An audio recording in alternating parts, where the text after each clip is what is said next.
Thank you so much. Thank Thank you so much for being here. First of all, huge thanks to the Newberry. I'm going to say something because it includes a really exciting announcement just for like 1 minute, and then we're going to start to talk. So, if you just heard about the Newberry, if you're new to the Newberry, if you don't know StoryStudio, we are a nonprofit writing education center located physically in Ravenswood, virtually everywhere. Education for everyone from school to adult, all genres, all levels, all length of class. And we are trying to do more and more with partnerships, getting around Chicago, doing things in the community. So what we are really excited about with this series, this is the trial run. And I think we passed the test because we got a great crowd. And I think there are like 500 people online. We're doing really well tonight. But we are going to, starting next year, have a series of talks that are a collaboration between the two organizations.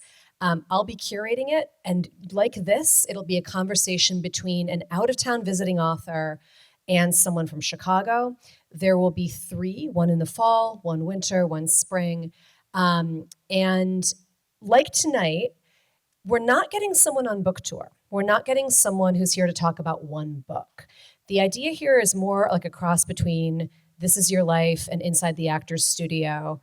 And really a conversation about craft, the writing part, that should be interesting to both readers and writers. So you can talk to me, other people from the Newberry, people from StoryStudio later if you're interested in learning more about that, but stay tuned because this is number 1, and then starting in the fall, we're going to go full throttle. We're very excited about it. So, Meg, thank you for being our first one. Oh my goodness. Thank you for having me, Rebecca. I'm thrilled. Yeah. I don't have a new book, but I do have some Amway products I'd love to talk to you about tonight. Yeah, right out there after, yeah. So I should say welcome back to Chicago. Your husband is from Chicago. You spent time here. And I noticed Chicago pops up in several of your books. Yeah, my son went to college here. My husband grew up here. And it's just a place we visited over time. And I love it. And I love libraries. It's such a beautiful building. And I've really been so happy being back in the city. Yeah. Fantastic. So specifically, I know Chicago gets a really strong role in the Female Persuasion in your last adult novel from 2018. It really sounds, when someone writes about a city and they don't know what they're talking about, you can kind of tell. And it's very clear that you know Chicago. You know what you're talking about in that book. Doesn't have that Wikipedia quality. Right. That weird Mad Libs quality. Insert adjective here. Right. Yeah. No, it is scary to write about places that you haven't lived. I mean, that is true but I don't know about you, maybe I always run things by people. Yes. Like I've never published something without running things by people who know. Yeah. Because you could embarrass yourself. Right, whether that's a job or a place or an identity. Because there are textural things that you could just get wrong and that feel they have that uncanny valley quality that I don't really want to have. So yeah. Yeah. Well, you actually speak, you write a lot about New York and its environs, which is where you are from, or where you live, right? That's where I live. Yeah. I grew up in the suburbs. Right, yeah. But, it feels like you feel comfortable, jumping around. And the same thing, just as we're talking about you running things by people, you always do a really great job with work. Different occupations that people might have, writing about work, digging in on the details of their work. And that has to be research-based sometimes, right? Sometimes it absolutely is, but you do too. Sure, but not everyone, I feel like not a lot of people do. It's true. It's sort of like, do you remember that there was a card back in the 80s where it was like, it had like a Roy Lichtenstein kind of drawing and it was a woman in a shower saying, "Oh my God, I forgot to have children." I feel like you have to ask and get things right. It's just... Yeah, you do. I love it.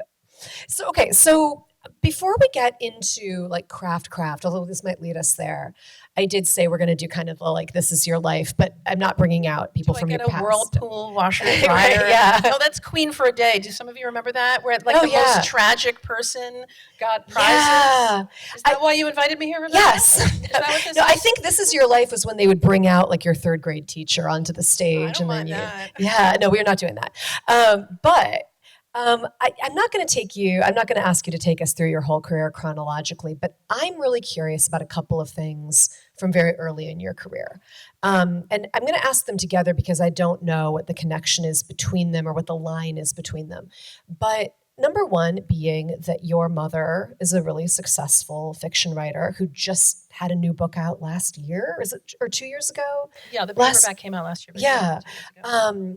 And the other being that your first novel was something you wrote in college. Yep. And I'm just curious about that line, growing up, certainly around, in at least a very literary household. We were talking before at dinner, my father's a poet. Not quite the same vibe, but, growing up in a very literary household. What was that line for you from, I would think that I feel like my children are definitely rebelling against me writing anything that has to do with me. How did you get from, you have this writer, your mother's a writer, and then you're already writing really seriously by college? How did that work? Well, it was sort of my secret weapon, really, having a mother in the house who was a writer, because she understood like all of those things. I mean, she really, but I would go to school and she'd be sitting at her Smith Corona typewriter, the kind that vibrates so loud, and she'd be in her, in her working uniform, the bathrobe, and I'd go to work and she'd work school and she'd be like this, and I'd come home and she'd be like this, and I don't know what happened during the day. So I saw that it wasn't necessarily glamorous being a writer, but I loved reading. I loved books. I loved making things up. I just lived for stories in a way that she understood. So it made it seem like it was something that I could, in fact, do. And she never said not to. In fact, I did an event when I became a novelist, and a woman stood up and said, "My daughter wants to be a playwright, but I'm so afraid for her because I know how hard it is to make it. What should I tell her?" And I said, "Well, is she good?" And she said, "Yes." And I said, "Is she burning to do it?" And she said, "Yes." And I said, "I think you should say that's wonderful, because the world will whittle your daughter down, but a mother never should." And my mother never did, and I think it's sort of feminism in action, and it's probably why I'm here. So she really was sort of not saying, take the LSATs. She didn't do that. And it's, although maybe it's not too late. I'm thinking corporate. I don't know. I get a lot of, I don't know about you in your writing classes, I get a lot of lawyers who wanted to be writers and their parents made them be lawyers. Oh, I've had orthopedic surgeons. Ooh. I don't know why. Wow. Orthopedic surgery seems a little more lucrative, but maybe this might be more fun. I think for me, it was really similar that it's not like inheriting the family plumbing business where you're just handed some, knowledge or publishing contract, but it was the idea that nobody looked at me like I was nuts. No, there's one person you could come home and show your work to, and they got it. There's some sense like, why? I mean, why is a line? How do you know when a line is good or bad? Like, there's no standard. How do you know that? But we shared certain tastes, and that was tremendous. So I'll always be grateful to her for that. And in fact, she introduced me to writers. In fact, the wonderful Chicago writer Rosalind Brown is sitting here in the front row. Yes, she is. And you met me when I was 14. God. Oh my God. Oh my God, I love it. That's right. I know. And then I took you over. That's what I did. Steal my mother's friends. Call them my own. That's amazing. But it was something that I felt I could try to do. It's not like she said, "You're gonna make it." It wasn't like that. It wasn't about the outcome. It was about the pleasure of the work. Yeah. And I saw how much she wanted to get it right. So I think that really meant a lot. Yeah. And then, so you were writing in college and it actually turned into something. Yeah, I wrote in college, and, my mother started late. I mean, the family joke, she published her first novel at 44. I was 22. The joke was that my grandmother was going to do it at 88, but she missed her deadline. Or that your kid would do it at 11. Oh, yeah. Or something. And to get to, right. What you said about your kids, I'm really, do they read your work? My 15-year-old has started 3 of my books and not finished them. It is a weird thing, and I'll tell you a story about my mother and other kids and her books. So her first novel was called Ending, and it came out in 74. and I was 14, 15. And it had a sex scene in it, which I'd read the book and I knew about it. Again, tastefully done. And a group of boys, like these tough boys in my class, bought the book, read it, and then, like, when I got to school, your mother wrote a sex scene. It's like, and I was so ashamed. I want to live in a world in which boys read the whole novel and say, I mean, it was like incredible. Like, what was that? That is not the world I feel that we're in now. You know, they had to read it long enough to find that scene. I hope they got a real nice literary and then they were like, there. Lyrical language on page 83, too many adverbs, I want that world. I want that world. My kids are also a little, it is a little weird because and I'm curious about how much of your self is in your work, and I'm dying to talk to you about that. But I think that even though we write fiction, and I have the sense of wearing sort of Wonder Woman's bracelets of fiction, so it doesn't matter what's true or not, your children know when they read you that they are getting access to a deeper part of yourself. And, I think that whether it's autobiographical, they are getting access to something in you, and maybe they don't want that. And once they see it, they can't unsee it. Yeah, that might be, because I mean, I think my daughter just kind of doesn't finish books. So she's a big reader, but she reads the first half of everything. But there were moments where she was like, "Oh, you're funny," but then I think there's also there's a shying away. They're always startled. They'll say things like, when they were younger, so-and-so thinks you're a good writer. Like, and I trust that person. I'm so confused. That's amazing. Not quite. I mean, I think that our children are proud, but I think they might want to have kind of like, the way Kari Lake has that sort of that hazy Vaseline screen over her face. It's like, I think they want to have a little bit of a sort of vagueness. Yeah. Your inner life, and that's fine. Yeah. Because we want that around their inner lives too. So yeah, no, exactly. I like it. Well, so the first, I came to your work a little bit late, not that late, but the very first thing that I read that you wrote was actually your essay that, I don't know if it was originally titled or was retitled The Second Shelf. It was called that originally. So that essay was in 2012, and I had just published my first novel the year before. And that felt so cathartic to me to read this. And, I was the beginning of my career. You were far enough along in yours that you were really speaking from experience. And speaking about the way women's books get packaged, perceived, marketed. And I'm going to ask you in a minute about some things relating to your career and what you feel like might have changed in the past 11 years. But I wonder, just so that I don't misrepresent it, I don't want to put you on the spot, but if you want to explain a little bit what that essay was. Sure. Yeah, so it was called The Second Shelf, and it was in the New York Times Book Review, and as Rebecca said, it was about the different ways that literary writers are perceived if they're male versus if they're female.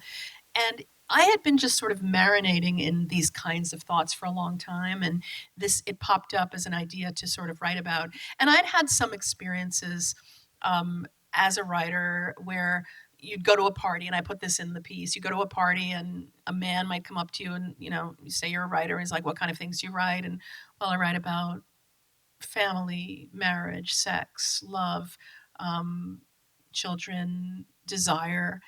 And his eyes are rolling up in his head. And he's like, "Oh, you should talk to my wife. She's interested in those things." Another related tangential one, more generally about fiction, though, that I like to say is the worst question, actually, that you can ever ask a writer, even sort of worse than that, is, would I have heard of you when you meet a writer? And this would happen. People would people say that to you, and you freeze, and you name your books.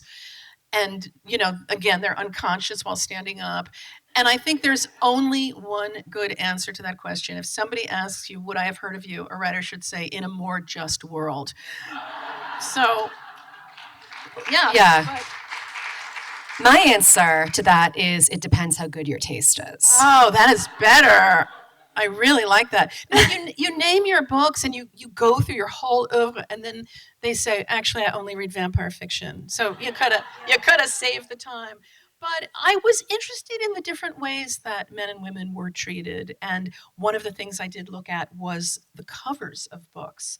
And sometimes you would have, what I jokingly called "Little Girl in a Field of Wheat" on a cover. And the idea of like men on a train platform, hey Bill, did you read Little Girl in a Field of Wheat? Oh, I loved it, and I read its sequel, Women in Water. No, because it seems to be sort of saying this is only for a certain kind of person. Now, on the other hand, if publishers were here, they would say, look, we need to find our audience, and more women read fiction than men, they say. And I'm all for finding your audience. On the other hand, we draw conclusions about what a book is like and what it's about by the pictures on the cover. And there had been a lot more books by men that were just sans serif font that says, this book is an event, this book is an occasion. Huge font. Huge font. Author's name huge, title like huge. Trump Tower, that horrible Trump Tower font. Yeah, big. No Right. room for white space. Yeah. And you might think, I want one of those. But is it appealing? Is it beautiful? I mean, so it seemed to create, there had been a conversation. It seemed to, let me just say, it seemed to continue a conversation around the way books look. Yeah. And, Yeah. Well, this also, so we started a conversation over dinner that we partly bookmarked because we knew I wanted to ask you on stage, which has to do with the length of books. Yeah. And, as I was writing The Great Believers, which was my longest book at that point, although my new one's longer, at a certain point, it was getting a little bit of pressure from my publisher to trim it. And I started to wonder if, I started to have a chip on my shoulder a little bit about like, am I being, would they tell a man that? I don't know. Is it all in my head? That thing where you're like kind of gaslighting yourself, but then you don't, and I remember asking on Facebook, I was like, just without looking at your shelves, without looking anything up, top of your head, can you name a novel over 500 pages by a woman? And what ones, not meaning you can't name any, but I was just curious which ones people would name. And what was interesting to me was the same ones came up again and again and again. What were they? Do you remember? Well, one of them was The Interestings. Yeah. And I think there were some... I knew she was going to say that. No, I didn't. No. But I think Delicate Balance by Hinton Mystery. There were a few, right? Versus, I think there's a little bit similar to the like, this is an event. I don't know like who's run the data on length of book, gender, how it's been perceived. Maybe someone has. But, that question of like, is there sort of a literary manspreading, going on? But I'm not necessarily asking you to weigh in on that. But you have written some books that are, that I was heartened at the time, along with some other writers, to be like, yes, okay, women have published very long novels. And they've been well received. They've been read. The world didn't fall apart. You've also written some very short novels. Do you feel like they've been perceived differently just in that department? Do you feel like there's a way people might take a novel more seriously based on the length? Do you think? I don't think so per se. It's really hard to know exactly. I mean, The Interestings was my longest novel, and it was my most successful novel in terms of how many people had read it. Yeah.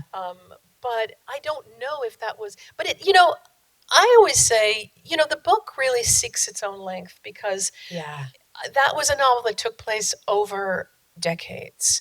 And if I had compressed it into something really short, I think I would have been giving short shrift to what I needed to do. On the other hand, my really short book, The Wife, is an angry, funny screed by a person, and she's a woman, and she's making her point. And if it went on too long, I think it would have sounded sort of complainy in a way that I didn't mean to. So it's like, what is the tone, and why do you need that much time to say it? I guess that's what I would say to students. Yeah.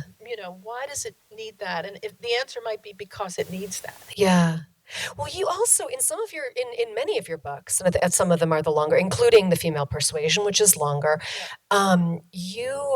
You have this expansiveness of the cast and of point of view that I think it merits that longer length. Well, and you certainly have that in The Great Believers. Right, I mean, right. It's a saga. Yeah. I guess, and I'm curious, Rebecca, if you feel this way too. Like when I began The Interestings and when you began The Great Believers, did you kind of feel like I'm settling in for a big run here?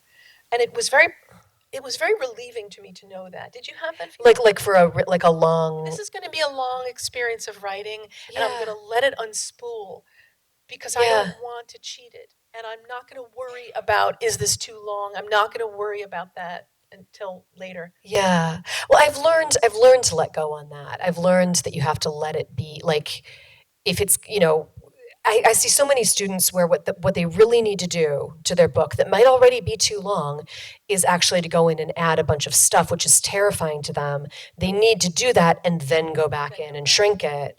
But if they'll stall and stall and stall instead of letting it get longer, and then it's kind of an accordioning. It's really hard to do because there's the myth of the best loved sentence, pluck it out, the Yeah. idea of things that you love.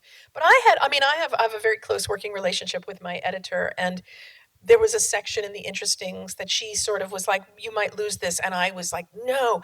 But what it was that I hadn't justified it in terms of, Yeah. and then I went back and did it. And then she's, but I had to do that. I had to be threatened. So basically a good thing, threaten me emotionally and then you'll get what you Yeah. want from me.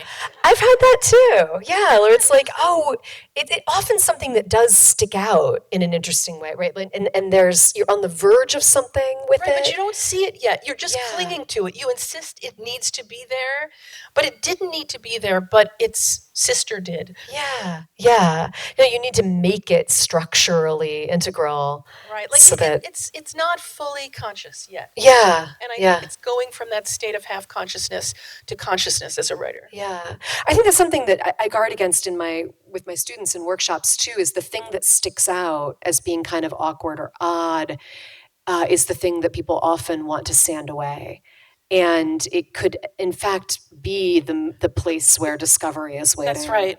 Yeah, yeah. So, in your more expansive novels, in terms, I mean, they're all expansive in spirit, but in terms of cast, in terms of point of view, I have realized something recently about readers. I have that now, and I'm like on this mission to cure people of this, and I wonder if you've encountered this too. Have I been invited here to be cured of something? Yes. So big intervention. Right. So my especially my last two novels have really large casts also. And I've realized that there are readers who they worry about keeping track of every single character. Have you encountered this? Yeah. It's like you kind of want to write one of those Russian novels or like 100 Years of Solitude with the Buendia family and the tree. Yeah. I think I have a theory that it's like people whose 7th grade teachers made them write lists of characters. I know, there's... Yeah. I think what I end up doing, is saying a character's full name more than once. Yes. Yeah. Yeah. Do you do that? I do. And I think it's just because I can't expect you to remember everything that's in my head. Yeah. You have things in your head while you're reading. You may be reading, but you're also thinking about your life or dinner or worrying about something. You can do two things. Or you might have to put the book down for 2 weeks and come back to it because Who is this person? Yeah. I don't remember her. And Yeah. if I hear her name again and some little bit about her, I might remember and not have to then go back so that you're always going in reverse for a book. Because I think that's not pleasurable. Yeah. The idea of movement and the pleasure and pride at sort of finishing a long book and staying with a book. Yeah. You don't want to make it so that, some kinds of mystery are important, but confusion I don't think is what I aim for. No, well, very rarely, right? I think you're one of my examples as I start to think about if I'm going to write an essay about this, that a good writer is knows who we're going to remember, who we're going to forget, and is signaling, for one thing, signaling like, hey, you don't need to worry about this person. I'm just going to mention them once, or like reminding us when they come back on stage. And you do that really well. Oh, thank you. I think you do that really well too. I mean, Thank you. You got peanut butter on my chocolate, right? Isn't that, remember that commercial? It's interesting. I think that I don't know why something is important until I've gotten later in the book. Do you Yeah. like I had something, this isn't about a character, but it's sort of related. In the interstings, have some of you read this book just so I don't, okay. I'm gonna have to ask the rest of you to leave. In the interstings, there's some talk of that Alice Miller book, The Drama of the Gifted Child. Oh, yeah. And I knew I wanted to include that book. I remember reading it when I was the age of my characters. All the characters in that book are my age, which made the math really easy because I'm really bad in math. And I didn't have to go, how old would she be? I never had to do that. But this was a cool thing, at least for me. This is like one of the things why I write. I realized that book, The Drama of the Gifted Child, later in that book, in my book, there's a pun on that word gifted regarding Ethan Figman, one of the characters, and his gift, the potential. Did he give a gift to somebody? So gifted had a different meaning. And I must have known on some level that I was putting it in there for that reason, to get to that point, but I didn't know it. My older son says to me that the only reason I write novels, he's convinced, is so that I can put in fun, cool tricks. And things like that. In my new book, I have an artisanal maple syrup company called ASAP. And he's like, that's why you write. But I think the discovery, though, the idea of discovery of gifted and the pun there, or what a character's real purpose is later on, is a powerful thing. And you came and spoke to my program Bookends, and you gave this extraordinary lecture about endings, which is that written down somewhere? Was that... You know what I'm doing is I'm publishing it. I have that was part of this, like, what ended up being like a 7-hour lecture that I have in my head. So I'm publishing it piece by piece on my Substack. You have to. I'll send you the link. It's absolutely wonderful, and it really taught me a lot. And I'm going to paraphrase and get it wrong, maybe. So please correct me. But doesn't Rachel Maddow always say that when she has people on? Correct me if I've gotten anything wrong. And then, of course, she never has. But you said that the reader almost expects, and there's an allowance for a huge swerve at the end. And that was liberating to me. Can you say something? Well, yeah, I mean, I was talking about not so much about a plot swerve, although we could, I don't even mean a plot swerve. but like a shift in time frame, or a shift in point of view, or a shift in the parameters of that world.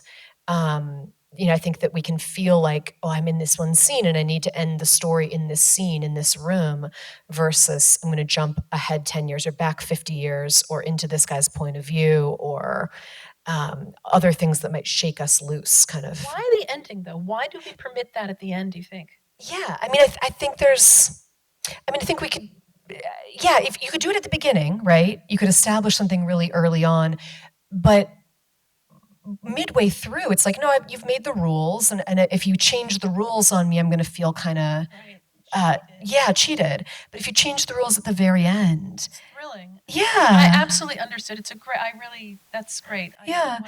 Even just like, think about bedtime story, fairy tale, the shift from what was happening to, and they lived happily ever after, which is a shift in scope and in time frame.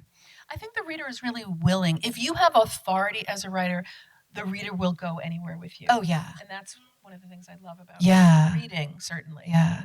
Well, so the question, actually, the question of authority, and the thing you were just saying, which was something I wanted to ask you about anyway, I think that one of the top 17 things I love about your work, at least top 18, let's say, is the authority and joy of small invention.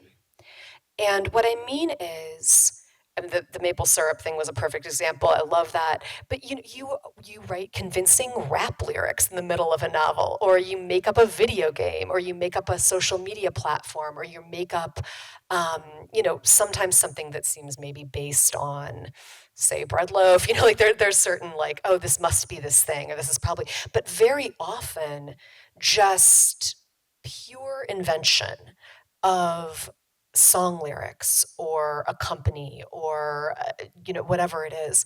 And I think when you just said authority, what clicked for me thinking about that is it's not just the obvious delight that you have and that we have when we're in there, but there's, I think, an authorial authority to those moments of like, hey, I can tell you anything about this world. Is that something that do you think of creating a sort of pointillist universe in terms of invented details, or is that something that just comes out? I think it's common to your books. I think it's something across the board. I think it's a combination of both. People use the term world building usually to refer to fantasy. Yeah, how many levels of elves do you have? Yeah, right. And I think what the books we stay with when we read, like, what is it? I always sort of wonder about that. Like, what is it that makes you want to stay in the world of a book? Like, do you ever think about that? Like, why you put one back, why you don't? The worst thing, of course, and this is a big parenthesis, and I hope I'm remembering what I'm going to say, when you go into a bookstore and you see somebody pick up your book and you freeze. Like, you can recognize your book from so far away. Yes. It's like your child's face on a playground. Yes. Like, Yes. And I feel like I want to say, if they put your book back, like the song lyrics from Beast of Burden, ain't I rich enough, ain't I rough enough? Like, what do I have to do? But why do we stay in the world? And I think the reason we stay in the world of a book is that the world feels full and populated. The world feels textured. So for me, that I like the term pointillist, and worlds are not only made of large concepts, they are made of small things too. I would never say that my books are about, an artisanal maple syrup company and, and its struggle for a successor. But a book might be about grief, it might be about family, but those details take us through so that the grief or the family are set in relief. I think the details are not there. If details are there only to be clever, I think they don't work. I mean, I am very interested in humor in fiction, but the humor can't just be like insert joke here. Yeah. Like, can I tell you a very quick joke as an Please. example of this? So it was an old woman's 100th birthday. And her family gathered around her in the nursing home, and they said, "Grandma, you're 100 years old. Is there anything you've always wanted to do your whole life and never had a chance to do?" And she said, "Well, there is one thing. All my life, I've wanted to go whitewater rafting on the Colorado River." And they're like, "All right." So they hired a private nurse, and they had her head fitted with this little helmet, and the private nurse had her airlifted with sort of an IV pole into a plane, and she was taken across the country, and they're taking her blood pressure the whole time, and she's slowly lowered onto a raft, and she goes whitewater rafting on the Colorado River. And it's over, and they lift her back, take her to the nursing home. A year passes, she's still alive. They say, "Grandma, you're 101. It's amazing. We love you so much. Is there anything you've always wanted to do your whole life and never had a chance to do?" She said, "Well, there is one thing. All my life, I've wanted to go whitewater rafting on the Colorado River." Now, I tell you this joke because, am I correct that when I said those details, you pictured them, right? Like children, you pictured the little helmet and the IV pole. But I put those details in just to pull them away. And when that happens in a joke, we love it. If it happens in fiction, we feel cheated. So I think if I put in my artisanal maple syrup, if it makes it to the last round of edits, it was there for a reason. If it doesn't, it was there because it was the IV pole. It was there not to fill the world. It was there to joke around. And I don't feel that way about humor, which I think comes from character and the absurdity of our lives. Yeah. Well, I notice there's along with this kind of, these beautiful details, there's an economy of detail that you have, meaning when you mention something in a book, I know that it will matter. It's not that I think it's going to be the major plot, right? But I feel like, well, there's a reason that this turtle is here. There's a reason that this band is being mentioned. I feel that way about you. Not to just keep doing that. But I mean, I love your work so much, and I feel that that is true for you as well, that these are carefully placed stones, right? I think, again, as I say, I learn why they're there, and sometimes they're taken out. But yeah, I don't want to, I mean, I think that describing, it's not a writer's job to come into every room and dutifully describe everything in the room. But what can you describe that is going to matter in some way?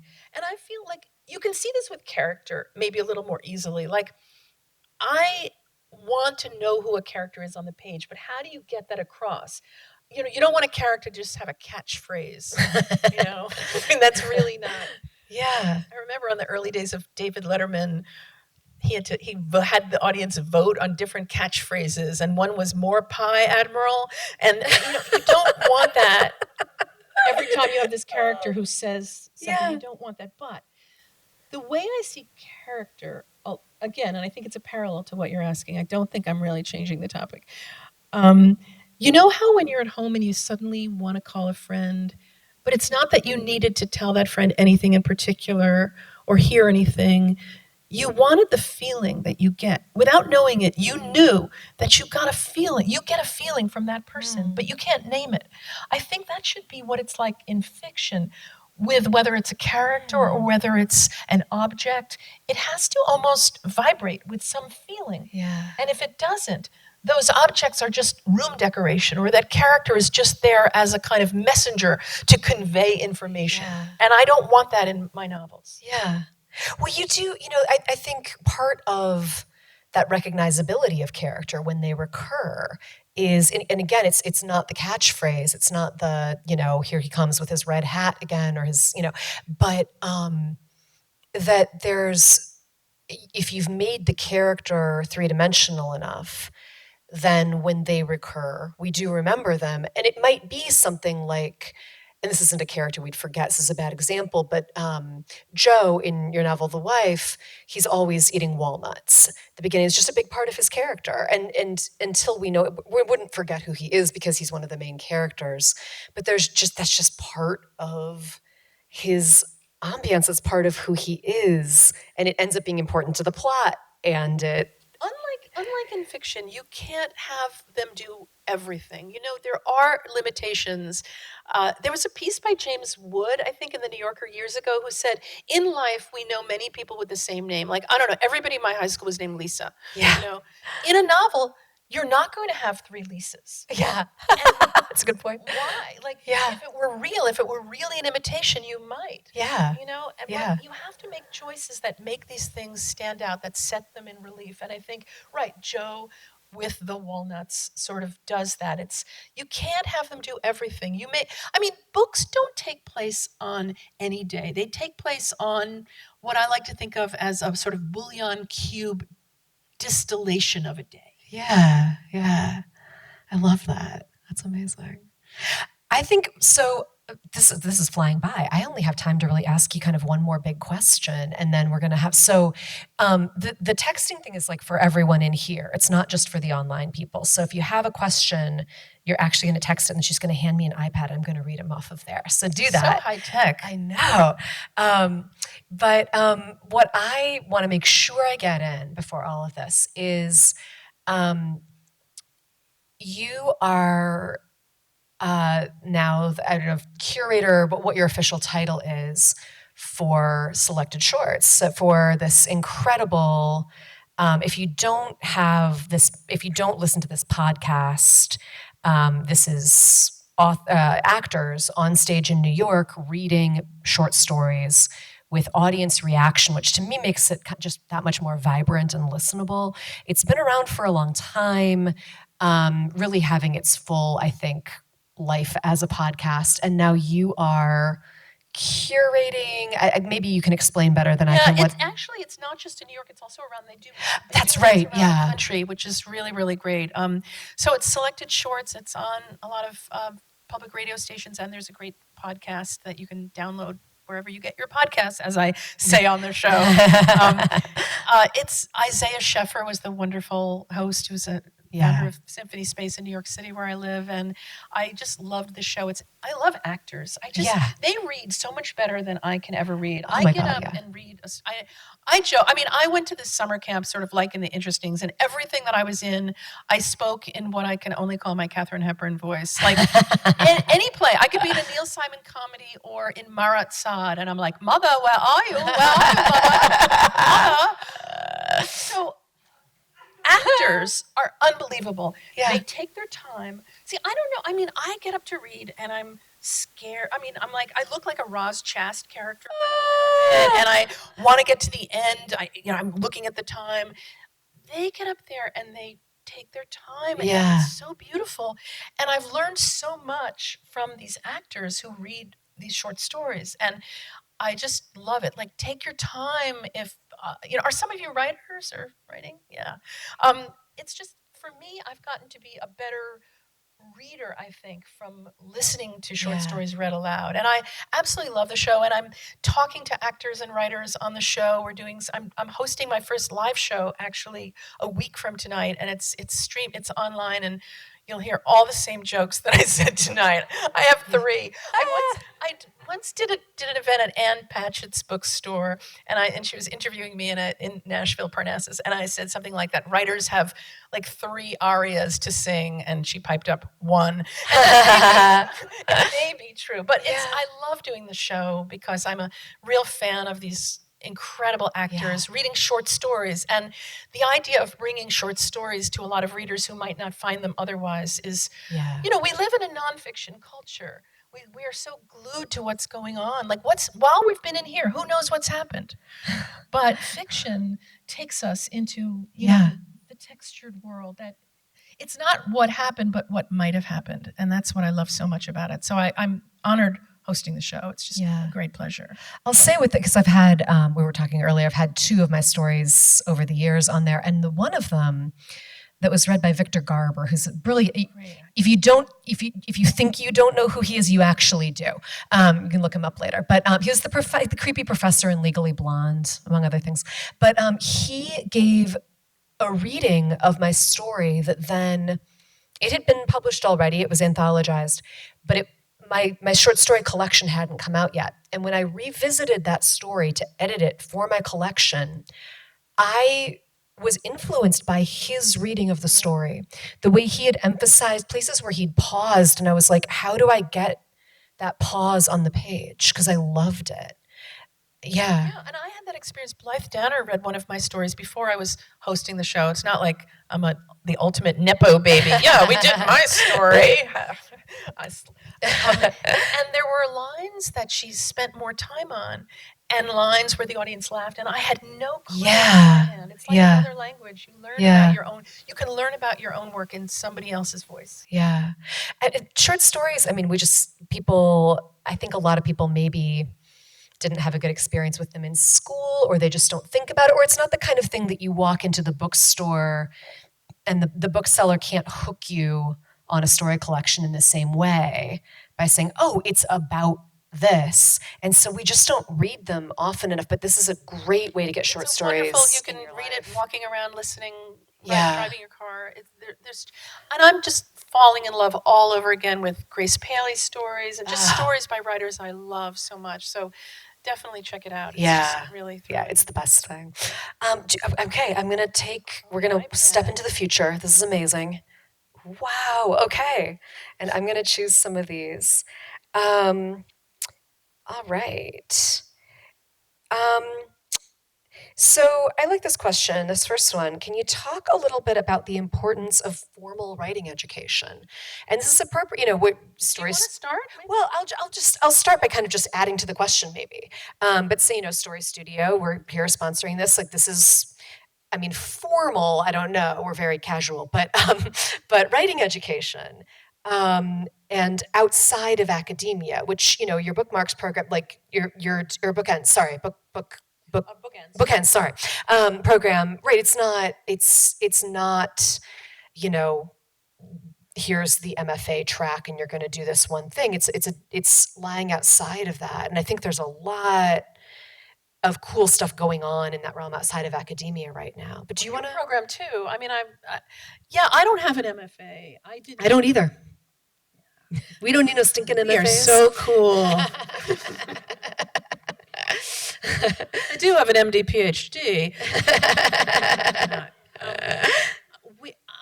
But I always took writing classes, and I always sort of, I had a teacher in first grade named Mrs. Kirby who used to invite me up to her desk to dictate stories, and she would write them down. Oh. And she would be sort of like my executive secretary, and I'd be like, a business executive, take a letter, Mrs. Kirby, and but there was something in somebody taking seriously what you're doing that I think is part of what I consider, again, a not formal education, but the notion of people gathering. And we have a couple of people here from Bookends, this program that I started, and no doubt people from StoryStudio here. And the idea of people caring as much about your work as you do and focusing on it is incredibly moving in this world where people's attentions are pulled away from you all the time, pulled away from something that you care about. So I believe that if at all, to find a time that is not violated by other people, that a time where you can just focus and other people can help you, people who you trust, whose taste you share and who wish you well, that's part of that education to me. Yeah. It's and also I think along with that, seeing everyone else go through it. Yeah. Right? Because if you're just writing alone, which is fine, then you start to think that like, oh, I'm stuck. This must be a terrible project. I'm a terrible writer.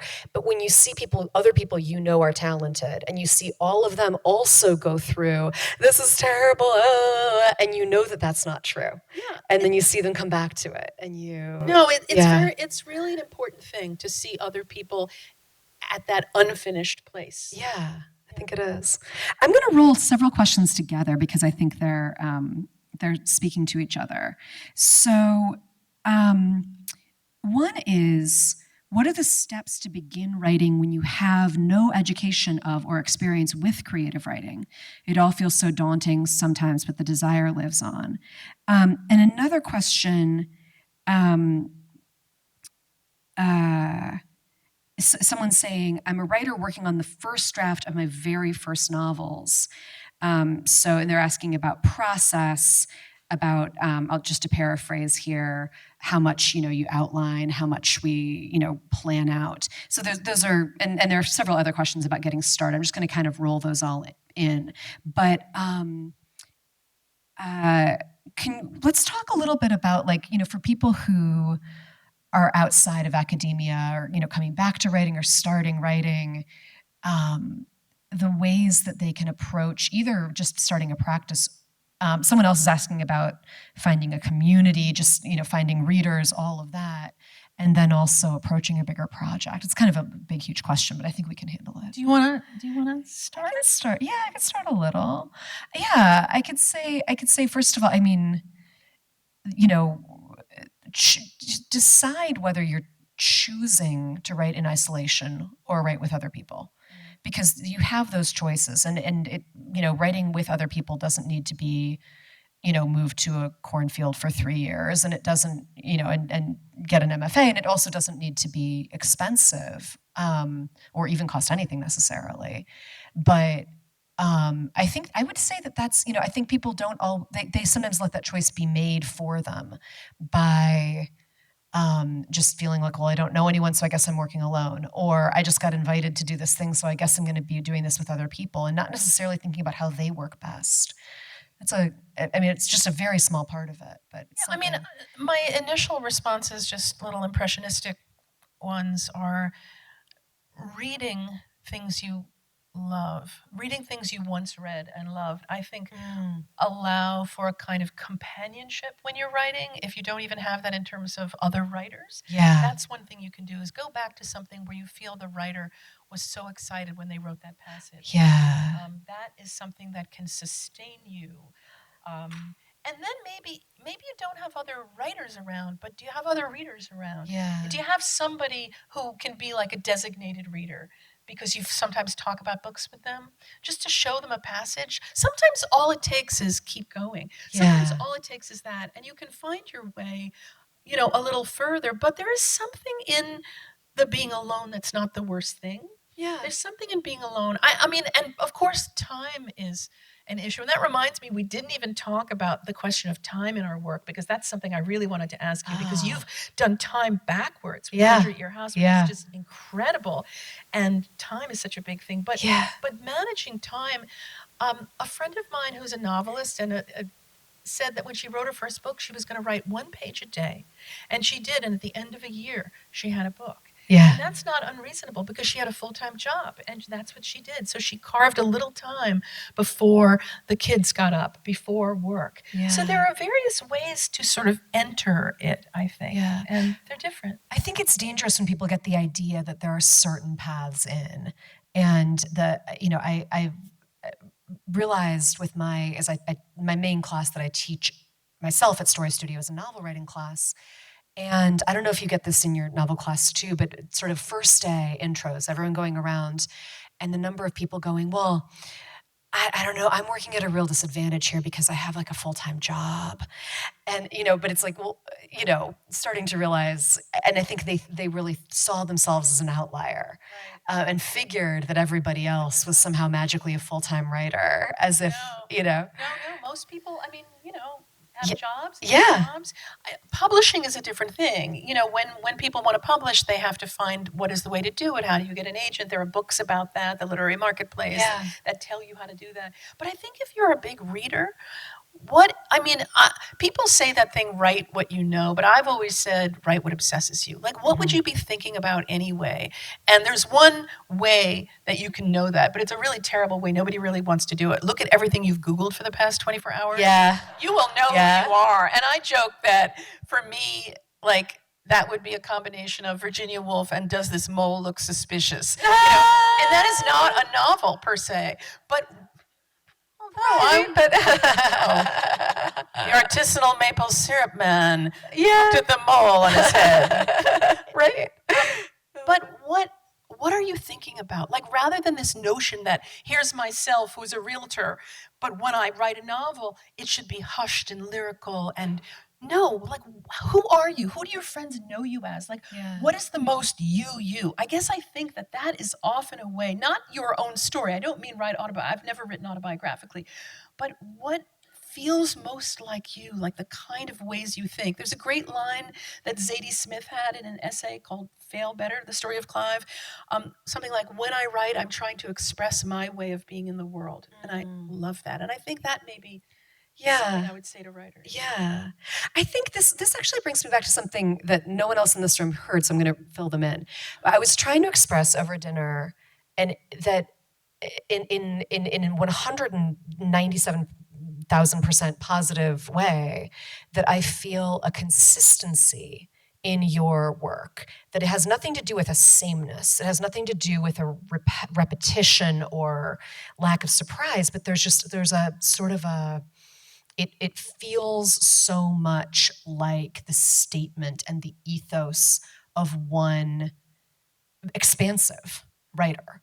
And I think that maybe, and so, kind of circling back to that and maybe explaining myself better, that I think along with the kind of authority that you seem to have over all of these worlds, it's a you-ness, I think, that is coming through, that is, we read, it's not you're not the character in the book, but there's something there that could only come from you. Well, I said something different about your work too, which is that there was such a variety, but I still feel that there's a unifying feel to them, but you've gone so far afield, much more so than I have.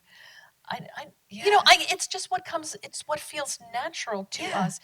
And yet, what we've done an exercise in writing workshops I taught years ago, where on the last day, everybody sort of tried to write something in another person in the workshop's voice. Cool. And everybody got it right.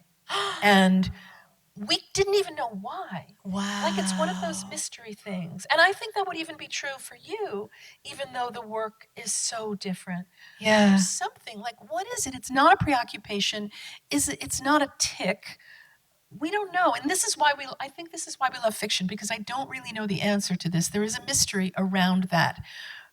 Yeah. Like the way you recognize an actor's voice on the radio, like how many different kinds of voices are there? Yeah. Apparently enough so that, you hear that Yeah. actor and you know who it is. Yeah. Like, and I hear your work and I might know it's you. Yeah. Yeah. There's something, I'll say that we're going to wrap up. This is the randomest thing to end on, but I was refamiliarizing myself with some of your books I hadn't read in a while. And I'm actually good friends with the actor who read Uncoupling, your audiobook. Really? Yeah, Angela Brazil. And my husband knows her very well also. And I hadn't realized, because I'd read it originally in paper and I was listening in the car. And I came in the house and I just said to my husband, listen to this actor, tell me if you can figure out who it is. And he needed me to explain to him that it wasn't a famous movie actor. And then I was like, no, someone we actually, and then he got, you can recognize that voice. Yeah. And someone we know, but not talk to every day. Right. But you could just recognize that. And I think that, I'd love to think similarly for us as authors that someone could say, here, look at this paragraph. Who is this? I know. And that you could we figure it out. We don't understand why. And that's why fiction is mysterious. Yeah. And I love that about it. Yes. It's a good thing to end on, maybe, is the mystery. We haven't solved it, but we've enjoyed it. But huge thank you, Meg, for being here in town. Thank you.